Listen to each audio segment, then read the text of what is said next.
Le tout chargé directement dans votre coffre. Drive de Malmedy, au cœur du zoning de Malmedy. Élection provinciale, le débat. Retour en direct pour cette deuxième face-à-face consacrée aux élections provinciales avec deux invités autour de la table. André Denis, tête de liste maire pour ce district de Verviers. Bonjour André. Bonjour. Merci d'être là. À vous. Merci aussi Grégory Schoen, troisième sur la liste PS pour le district de Verviers. Une liste qui sera emmenée par le Verviétois Pierre Demolin. Bonjour Grégory. Bonjour. Merci d'être là aussi, je vous l'ai déjà dit. Alors, vous êtes tous deux candidats aussi aux élections communales, parce que vous êtes tous les deux malmédiens également. C'est compatible, ces deux candidatures? J'ai posé la même question tout à l'heure à Astrid Bastin et à Michel Brolem. C'est Astrid Bastin avant tout. C'est compatible, ces deux candidatures pour vous? En ce qui me concerne, je suis très humblement présent à la troisième place sur les deux listes et il n'y a pas d'opposition entre le fait d'être conseiller communal et d'être conseiller provincial, donc c'est tout à fait compatible. Et d'autant plus, il est probable qu'on va de plus en plus aller vers de la supracommunalité au niveau de la province, et donc ça a tout son sens d'avoir des représentants communaux qui sont aussi représentants provinciaux. Vous, André Denis, député provincial sortant, vous n'avez pas pu être conseiller communal à Malmedy pendant cette mandature aussi. Voilà, on vise 2 mandats. Donc, candidat aux élections communales et provinciales. L'élection provinciale met en place un conseil provincial de 56 conseillers qui choisissent en leur sein 5 députés provinciaux, donc qui forment le collège de la province. Donc aujourd'hui, je suis membre de ce collège provincial, donc avec ma collègue, donc 2 MR et 3 députés PS. Si à l'issue des élections du 13 octobre, les Malmédiens font confiance au niveau communal et que je peux devenir bourgmestre de la commune de Malmedy, bien au niveau de la province, je ne demanderai pas à mon parti un poste de député, donc je pourrai siéger à la commune et comme conseiller provincial, ce qui est un mandat qui n'est pas un mandat particulièrement prenant, un peu comme... tous les mandats sont prenants, il faut s'y intéresser, mais voilà, ce sont 2-3 réunions par mois, un peu comme un conseiller communal dans une commune. On en reparlera justement lors du débat communal. Pour Malmedy, ce sera vendredi prochain, le 11, le rendez-vous est déjà donné. Mais ici, pour les élections provinciales, c'est un peu paradoxal parce c'est une élection, finalement, on va élire les 56 conseillers provinciaux pour détricoter l'institution provinciale. C'est un peu paradoxal, non?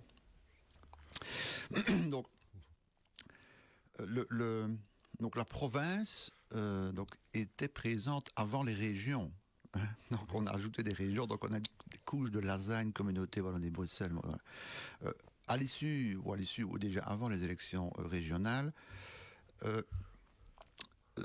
donc les partis qui constituent aujourd'hui la majorité régionale, MR et engagés, souhaitent qu'à l'issue de cette mandature, donc à l'horizon 2030, il n'y ait plus d'élections provinciales. S'il n'y a plus d'élections provinciales, donc c'est un projet aujourd'hui, s'il n'y a plus d'élections provinciales, il n'y a plus non plus de capacité de la province à lever l'impôt. Donc on se trouve avec une structure qui doit fonctionner par dotation, à l'image aujourd'hui de la communauté Wallonie-Bruxelles. Donc ça change complètement l'institution provinciale, évidemment. Mais ce qui restera de toute manière, si ce projet arrive à finalisation, c'est le territoire provincial qui est un territoire cohérent. Donc là, le projet, c'est de restructurer sur le territoire provincial donc toute une série de structures qui sont aujourd'hui en place, en ce compris la province, mais des intercommunales, toute une série de choses. On va en donc parler, c'est ça le projet. Évidemment, parce que c'est le but aussi de ce débat. Grégory, on se dit que c'est une élection pour rien, ou alors c'est justement pour être tenté d'avoir une majorité, pour pouvoir peser sur les futures décisions, ou pas pour vous? Paradoxal, je ne sais pas. Au niveau du PS, en tout cas, il n'y a pas d'ambiguïté, pas de contorsion ou d'évolution langagière entre le mois de juin et maintenant. On a toujours défendu les provinces, on continuera à les défendre, on veut leur maintien, et on se présente pour ça. Ce qui ne veut évidemment pas dire qu'on est opposé à toute réforme. On aura peut-être l'occasion d'y revenir plus tard. Ben justement, quand on s'est vu pour la présentation de votre liste pour le district de Verviers, pour le PS, vous avez dit on veut absolument conserver les provinces en l'état. Vous n'êtes pas prêt à vous entendre avec le maire, avec qui vous êtes en majorité depuis 43 ans maintenant au niveau provincial. On veut conserver une élection provinciale parce qu'effectivement, comme ça a été dit, c'est lié à la capacité de lever l'impôt. Pour le reste, on veut en tout cas, si on accepte une réforme des provinces, on veut qu'elle se fasse en regardant ce qui sont pour nous les fondamentaux de la province, c'est-à-dire la sécurité, l'enseignement public, l'enseignement professionnel qualifiant en particulier, puisque c'est la spécialité quand même de la province, et le soutien au secteur du sport, de la culture et de la santé. Oui, parce qu'il y a énormément de compétences à la province. Est-ce qu'on a déjà un plan? J'ai posé la même question tout à l'heure lors du premier face-à-face. Est-ce qu'il y a déjà un plan maintenant pour redistribuer finalement ces compétences et les gérer correctement ou pas, André Denis? Non. Donc, il appartiendra dans cette législature au Conseil provincial et au Collège provincial de déterminer quels sont les éléments qu'il s'agit de conserver au niveau de la gestion de la province. Mais la province est en perpétuelle évolution. Lors de cette dernière mandature, donc nous avons dû financer les zones de secours à hauteur de 50% des montants alloués par les communes. Donc 45 millions d'euros. 15% du budget provincial. Donc nous avons digéré ce refinancement en restructurant déjà l'institution provinciale. Quel pouvoir politique, quel niveau de pouvoir politique aujourd'hui peut dire que les 6 dernières années, il a fait des économies de 15% sur ses budgets pour les mettre ailleurs, en l'occurrence ici, vers les zones de secours. Donc c'est sur ce modèle-là que la province va évoluer. Donc il s'agira de déterminer quels sont les éléments qui doivent être financés par la province et en fonction de ça, il faudra restructurer d'autres secteurs. Grégory, justement, vous êtes prêt à vous mettre à table, en tout cas pour discuter de ça, pour rationaliser finalement, parce qu'on sait aussi qu'il y a des doublons en fonction des différentes institutions en Belgique et ici au niveau provincial également. Finalement, on va un peu rationaliser sans perte d'emploi particulièrement non plus. Mais je pense qu'il ne faut pas inverser les rôles. Ce n'est pas, que ce soit politiquement au Parti socialiste ou institutionnellement à la province, d'apporter les réponses à des problèmes que nous ne provoquons pas. C'est la région wallonne qui souhaite une évolution de l'institution provinciale, voire sa suppression, que la région wallonne fasse une analyse et des propositions par champ de compétences. Elles seront étudiées et si des choses nous paraissent sensées, éventuellement, on en discutera. Et on les suivra. Mais voilà, je pense qu'il ne faut pas inverser les rôles. Vous ne serez pas proactif, ça c'est sûr. Mais disons que nous, pour nous, la province, elle fonctionne bien. Monsieur Denis l'a dit, il y a déjà une série de restructurations qui ont été faites. Enfin, on a essayé de viser à l'optimisation du service public. Et donc pour nous, il n'est pas nécessaire d'aller à ce stade plus loin. Justement, il y a des grandes compétences à la province qu'on oublie souvent aussi. On parlait tout à l'heure de l'enseignement provincial qui est fort développé, notamment dans le bassin verviétois et à l'Arrée également aussi. Il y a les services agricoles, il y a les infrastructures aussi provinciales, il y a un fameux patrimoine là derrière. Pour revenir justement à l'enseignement, André Denis, qu'est-ce qu'on va en faire finalement quand la province, le conseil provincial, comme on le connaît maintenant, ne gérera plus cette compétence de l'enseignement provincial? Vous savez, on en fait quoi alors? La disparition des provinces, on en parle depuis, je dirais, 42 ans de majorité commune, presque depuis 40 ans. Donc voilà, la province est vouée à évoluer. L'enseignement provincial, qui est un enseignement qualifiant, est un enseignement de qualité. On a 7 établissements à Verviers, 2 à l'Arrêt, donc une haute école, mais aussi des humanités. Voilà. Il est quelque part logique, et c'est un sujet sur lequel il faut se pencher, de savoir comment l'enseignement public peut être un peu rationalisé. Qui fait quoi où? Moi, je gère les bâtiments provinciaux, je l'ai déjà dit lors de la législature à la Fédération Wallonie-Bruxelles, à la ville de Liège, enseignement ville, enseignement communauté Wallonie-Bruxelles, enseignement province, dans différents bâtiments, parfois pour faire la même chose. Voilà, moi ça me semble un élément important à analyser de manière à... On dit il y a trop peu d'enseignants. Ben oui, mais parce qu'il y a parfois des trop petites classes, parce qu'on fait la même chose un peu partout. Donc, se pencher sur la question de savoir dans l'enseignement officiel le qui fait quoi où, et éventuellement redisposer les formations à différents endroits, voilà, ça ne me semble pas quelque chose d'absurde. Ouais. Pourquoi est-ce qu'on ne l'a pas fait plus tôt, ça, Grégory Schantz, par exemple?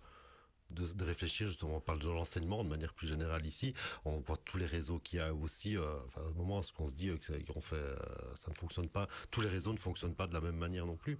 Pourquoi est-ce qu'on ne s'est pas dit ça plus tôt? On se dit, on va quand même un petit peu rationaliser et faire tout ça au bénéfice aussi, finalement, des élèves et pas seulement des fonctionnaires des différentes entités.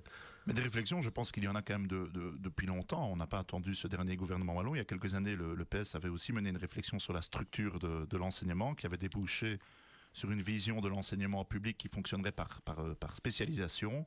En somme, chaque niveau de pouvoir s'occuperait de ce qu'il fait a priori le mieux. Donc on aurait eu les communes qui se seraient occupées du fondamental, de l'enseignement fondamental, la Fédération de Bruxelles qui se serait occupée du secondaire général et les provinces qui se seraient occupées du qualifiant.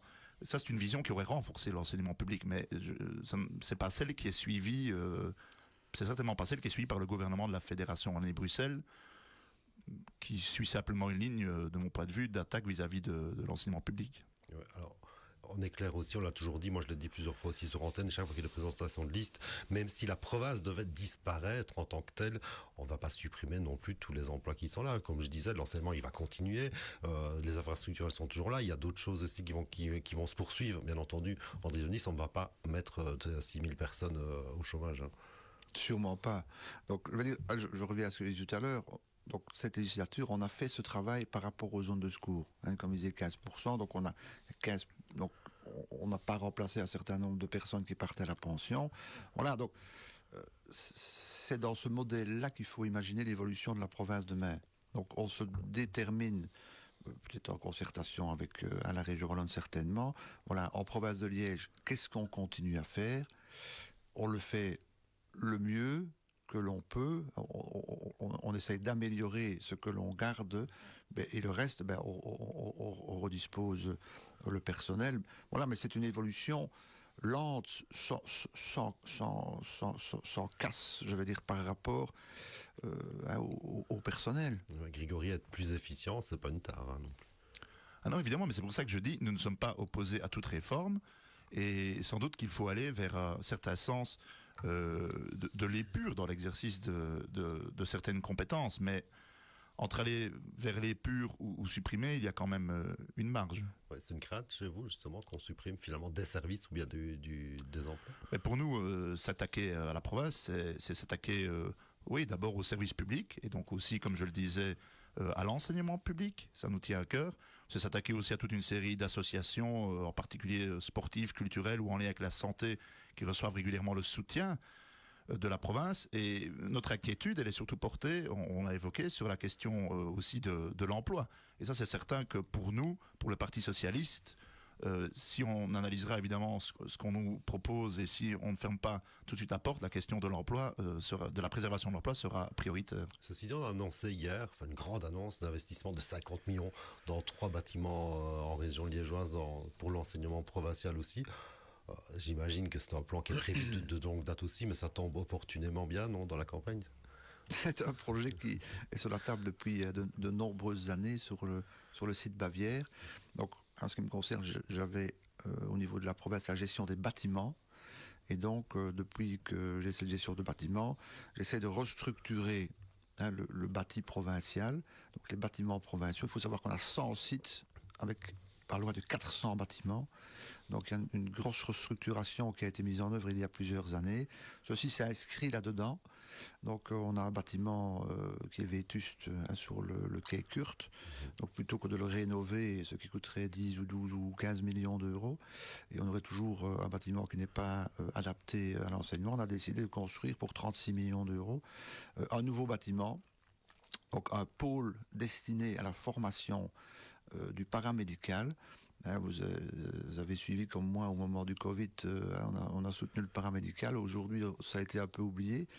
Tout ça, on applaudissait les infirmiers. Aujourd'hui, la province, on a gardé ça en mémoire. Donc, on a souhaité constituer à Liège un pôle moderne de formation pour tout le secteur paramédical, afin que ces gens puissent retrouver le goût de cette formation et venir s'inscrire chez nous. Oui, Grégory, j'imagine soutenu par le PS aussi, bien entendu. C'est des investissements qui sont programmés aussi, parce que voilà, c'est le rôle de la province aussi, notamment dans le paramédical, parce que c'est la force de l'enseignement aussi, pas seulement au niveau agricole, pour l'enseignement provincial aussi. Voilà, c'est une continuité. Finalement, on fait comme si il n'y avait pas de déclaration de politique régionale. Mais ça, ce sera l'affaire de la prochaine mandature, mais en tout cas ça permet effectivement de dire un mot sur le bilan, parce que le bilan de cette majorité est bon. Monsieur Denis a parlé des infrastructures. Pour parler de compétences qu'on exerçait, on peut aussi parler du tourisme. On a beaucoup parlé des caillebotis, des 3 km de caillebotis qui sont rénovés en Fagne. Le soutien apporté à la maison du parc à Botrange, parce qu'on ne le sait pas toujours dans la région, même dans notre région, mais c'est... C'est assez chaotique à la gestion de la maison du parc. Hein. Bon, faut pas le nier non plus. Hein. Mais en tout cas, c'est un outil qui est très important dans notre région et qui apporte une réponse à toute une série de touristes qui arrivent sur place. Et là aussi, il y a eu un réaménagement des bureaux, de la cafétéria. Et puis, on peut peut-être quand même aussi dire un mot sur, puisqu'on parlait de soutien au secteur de la santé, le soutien au SRAM et les 2,5 millions d'euros d'apport au capital au SRAM, qui permet au SRAM d'avancer dans ses projets, dans son plan d'investissement, dans ses projets d'infrastructure. Et ça, c'est la province. Ça fait du bien d'être rappelé, d'autant plus que vous êtes en majorité tous les deux. Donc il n'y a pas véritablement débat sur ce bilan entre vous deux. Mais ceci dit, pour pouvoir mener à bien au niveau régional et au niveau provincial, il faut à un moment aussi avoir la mainmise. André Denis, est-ce qu'on est prêt à s'associer avec les engagés, comme on l'a fait à Namur, et peut-être aussi avec les écolos à la province de Liège, justement pour pouvoir mener à bien cette détricotage de la province? Les majorités, elles sont numériques. Hein, donc, il faut voir au soir des élections, sur les 56 sièges, où sont les sièges. Force est de constater que pendant ces 42 années, la coalition PSMR a bien fonctionné. On dit, voilà, 42 ans, il faut un changement. Mais vous savez, pendant 42 ans, il y a eu beaucoup de changements. Hein. Il y a eu des changements de personnes, hein, évidemment, au niveau du conseil, au niveau des collèges, avec des nouvelles idées. Donc tout ça a relativement bien fonctionné. Ben, voilà, le MR n'est fermé à personne. Pour peu que voilà, les programmes peuvent s'accorder. Voilà, il faut voir numériquement comment on peut mettre en place demain une majorité. Alors Grégory, on se dit que cette élection, elle va peut-être servir à rien, en sachant que pour pouvoir justement rationaliser ou restructurer ou faire disparaître cette province, il faudra qu'il y ait une majorité, sans le PS peut-être. De toute façon, une élection sert toujours à quelque chose. Une majorité sans le PS, oui, nous verrons bien. En tout cas, le PS est candidat à poursuivre le travail de la majorité. Il est candidat aussi à demeurer le premier parti et à redevenir rapidement le premier parti au niveau de la province de Liège. Pour la majorité qui se mettra en place, ça, on va laisser les électeurs en décider. La majorité sortante est évidemment une possibilité. Il y en a d'autres. C'est envisageable, ça, reconduire la majorité PSMR et finalement se soumettre, entre guillemets, à la déclaration de politique régionale MR engagée à Namur? Il est évident que pour le Parti socialiste, si cette majorité est reconduite, et encore une fois on laisserait les électeurs décider, il n'y aura pas de soumission de facto à l'accord qui a été engrangé à Namur sur la question des provinces. Ça me paraît évident, nous n'avons pas négocié cet accord par définition puisque nous sommes dans l'opposition. Oui. Alors, oui. L'avenir des provinces dépend de la manière dont la région wallonne souhaitera continuer à les financer. Là, aujourd'hui, les provinces se financent par principalement l'impôt, un précompte immobilier et une dotation régionale. Donc voilà, il faut avoir du financement pour pouvoir mener des politiques. Donc voilà, la province est vouée à évoluer, mais nous serons attentifs à ce que le pouvoir de décision reste en province de Liège. Ouais, sachant aussi pour nos auditeurs que toutes les provinces n'ont pas toutes les mêmes compétences non plus, donc il y a des spécificités province par province aussi. C'est-à-dire qu'une grande déclaration de politique régionale, notamment à Namur, pour dire qu'on va essayer de supprimer ces institutions, ça ne va pas se passer de la même manière partout. Ça veut dire aussi, si ça se met à terme en 2030, on ne sera peut-être encore nulle part, j'imagine. Ça, nous verrons bien. En revanche, c'est vrai que ça, c'est quelque chose qui pose souvent question parmi la population. C'est quelque chose qui n'est pas très bien compris, le fait qu'il n'y ait pas une totale uniformité au niveau de l'exercice des compétences dans les provinces.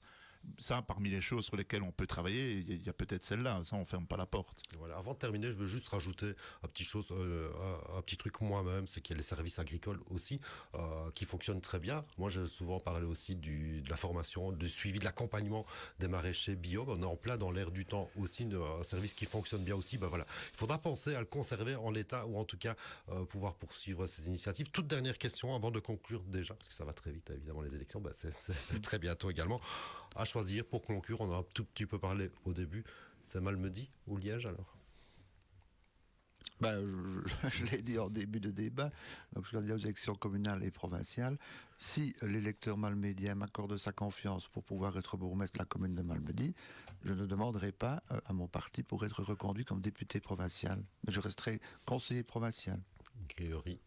Encore une fois, à mon degré, en tant que troisième sur les deux listes, je ne pense pas que j'aurai à choisir, mais de toute façon, mon choix va toujours vers Malmedy par définition. Merci à vous deux. André Denis, tête de liste MR pour le district de Verviers. Je rappelle qu'il y a 6 candidats qui se présenteront sur votre bulletin de vote le 13 octobre. Guillaume Richons, vous l'avez dit, 3e sur la liste pièce pour ce même district de Verviers, bien sûr, pour cette élection provinciale. Merci à vous, bonne chance. Et on se retrouvera pour certains d'entre vous, notamment André Denis, pour le grand débat communal. Ce sera le vendredi 11 octobre avec 2 autres têtes de liste autour de la table. Merci. Élection provinciale, le débat.